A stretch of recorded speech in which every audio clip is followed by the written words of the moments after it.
The Prophet Muhammad told us that whoever builds a mosque for Allah, Allah will build for him a similar house in Jannah.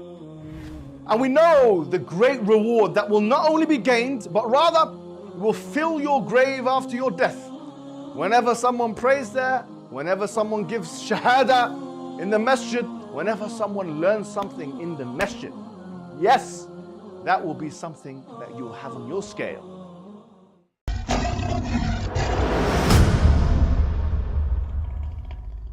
Assalamu alaikum wa rahmatullahi wa barakatuh. How are you guys doing? Many of you will know that I've been engaging one Elon Musk, who is an electric car salesman, on Twitter. And this individual has jumped on the Tommy Robinson bandwagon, actually now unconditionally supporting him and posting some of his tweets online. This individual, who has a very unusual and atypical family history, whose father was engaged in incestuous behavior with his stepdaughter, in fact.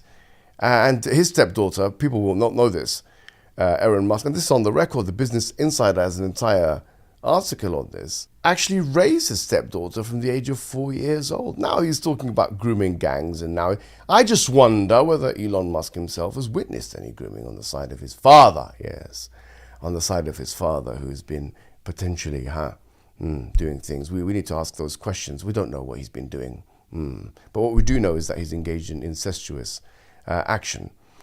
So is this trauma speaking, Musk? Is this trauma speaking from you? Or is it something you witnessed? Or have you been groomed yourself? These are all questions, I think, which are legitimate psychological questions that people are going to be asking now, considering the overcompensatory behavior, the erratic meltdown type behavior that we are witnessing from you on Twitter, where you're telling this person F you, and you're telling this other person, you're deleting your tweets sporadically, and I catch you out, and I catch you out again with your statistical errors, sociologically inept man that you are, or academically, because you're a dropout, aren't you? From my understanding, you dropped out of university. That's understandable that you make mistakes like this, and I actually put that to you on a tweet, and then you deleted the initial response that you had to that right-wing newspaper. Yes, you deleted it because you realized that you were putting graphs up, or that they were putting graphs up without references. But anything to prove the point, anything to prove that it's Asians, yes, it's Muslims, it is Pakistanis who are to be scapegoated for all of the misery in the West and all of the failure of Western civilization, which led to, in your understanding, the estrangement between you and your son or daughter. I don't know what it is, or she or he or they, but no problem. That's another thing. Obviously, your father's dysfunctional, your son is dysfunctional, your daughter's dysfunctional, I don't know who else is dysfunctional. I don't know if you're married or divorced, a failure of a family man, you're a Twitter junkie in 24 hours, you tweet 27 times, you're sitting there next to Donald Trump, you're tweeting 1 time, 2 times, 3 times, 4 times. You have 250 billion, yeah? And instead of going in the private jet and taking that Cybertruck milk carton body of yours and putting it under the sun to give yourself some texture, some color, yes, you're on Twitter all the time, putting your face to the screen. You're a junkie. Yes, junkie. That's why maybe you like Tommy Robinson, huh? Because he's a junkie as well. We know he's a cocaine junkie, and he's a Twitter junkie, and you're a junkie like him. You're a Twitter junkie. Akhi, I'm going to call you Akhi. You are a junkie. But putting that to the side, let's take a look at the claim itself now for a second. Let's take a look at the claim for a second. The claim is that Asians and or Muslims and or Pakistanis are overrepresented in grooming cases. So I took a look myself at some of the reports which are most comprehensive, which detail the scope, the scale, the ethnicity, the demography of those grooming cases. And I came across the Home Office report. I came across the CSA report. And there was one that was actually produced in 2024. The latest one, obviously, it was looking at 2022 to 2023. And lo and behold, page 38 of the report, what I look at is the disproportionality, yes, of white people in the committing and perpetrating of these crimes. Because it's 83% white people in the country at the time, and 88% of the crimes, almost 6,000, instances of this crime were committed by whites. When I look at Pakistani, because they do have a separate section for just Pakistanis, who represented at the time 2% of the UK population, they only represented 2%, which is actually not disproportionate if compared to, or in general, especially compared to the white ethnicity marker. When you look at Asian, it's even less than that, because and this is something which is unusual, because you guys haven't had you guys are so stereotypical and uninformed and uncultured that you don't understand that the word Asian in these reports, it includes Indians, it includes people who are not even Muslim. Yet somehow Asian has been equated with Muslim.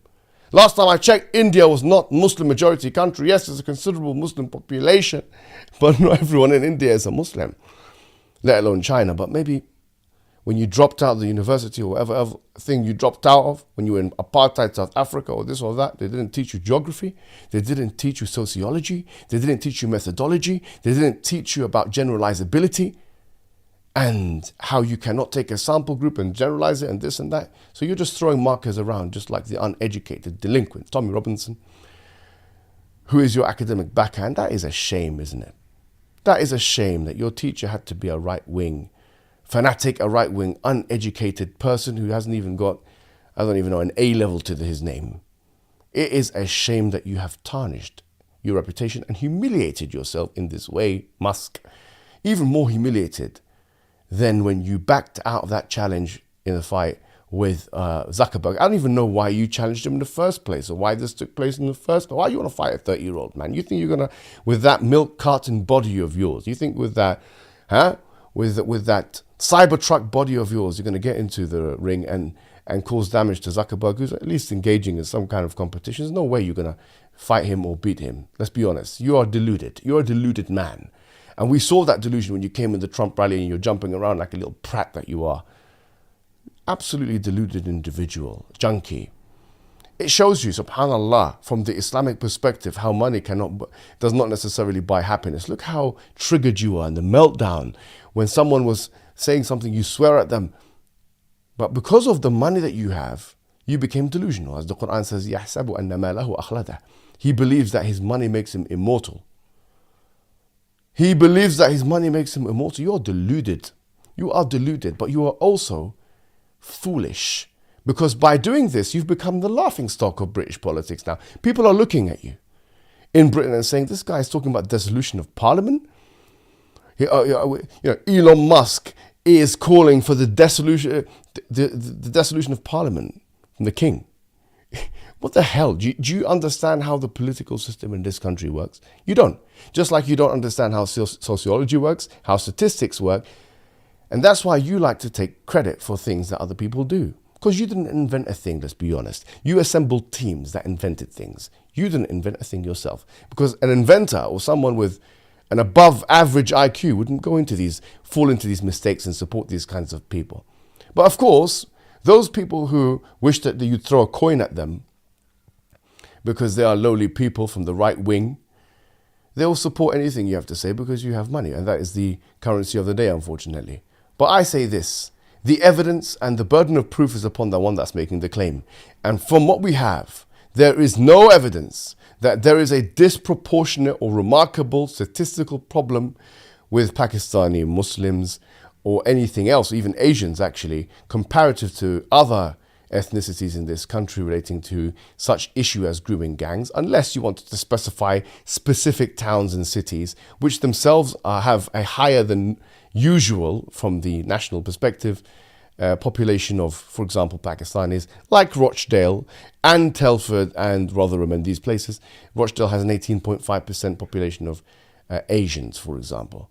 So of course that the crimes are going to be higher. But once again, if you had specified that, okay, there's an issue in these towns and blah, blah, blah, then maybe you would have had some kind of sociological case. But if you wanted to make a causative argument for the religion of Islam, it's not even a correlation argument. You can't even substantiate correlation, let alone causation. You wanted to make a causative argument for the religion of Islam, which by and large is a conservative religion, that somehow that's responsible for the grooming of these young ones.